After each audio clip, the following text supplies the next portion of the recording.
ମୁଁ ସ୍ମିତା ଆପଣ ସମସ୍ତଙ୍କୁ ସ୍ୱାଗତ କରୁଛି ଲର୍ନ ଇନ୍ ପାଇପଲାଇନ୍ ଚ୍ୟାନେଲକୁ। ଏହି ଚ୍ୟାନେଲରେ ଆମେ ପାଞ୍ଚ ଧାଡ଼ିରେ ମହାପୁରୁଷଙ୍କ ଜୀବନୀ ବିଷୟରେ ଜାଣନ୍ତି।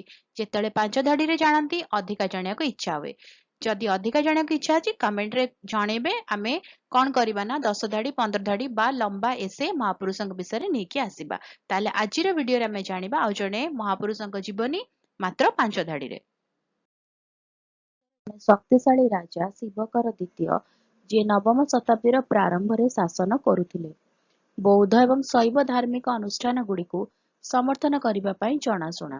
ଏକ ସ୍ଥିର ପ୍ରଶାସନ ବଜାୟ ରଖିଥିଲେ ଏବଂ ମନ୍ଦିର ନିର୍ମାଣକୁ ଉତ୍ସାହିତ କରିଥିଲେ। ବ୍ରାହ୍ମଣ ଏବଂ ମଠଗୁଡ଼ିକୁ ଅନେକ ଭୂମି ଅନୁଦାନ ପ୍ରଦାନ କରିଥିଲେ। ଧାର୍ମିକ ସହିଷ୍ଣୁତାର କେନ୍ଦ୍ର ଭାବରେ ଓଡ଼ିଶାର ପ୍ରତିଛବିକୁ ବଜାୟ ରଖିବାରେ ସାହାଯ୍ୟ କରିଥିଲେ।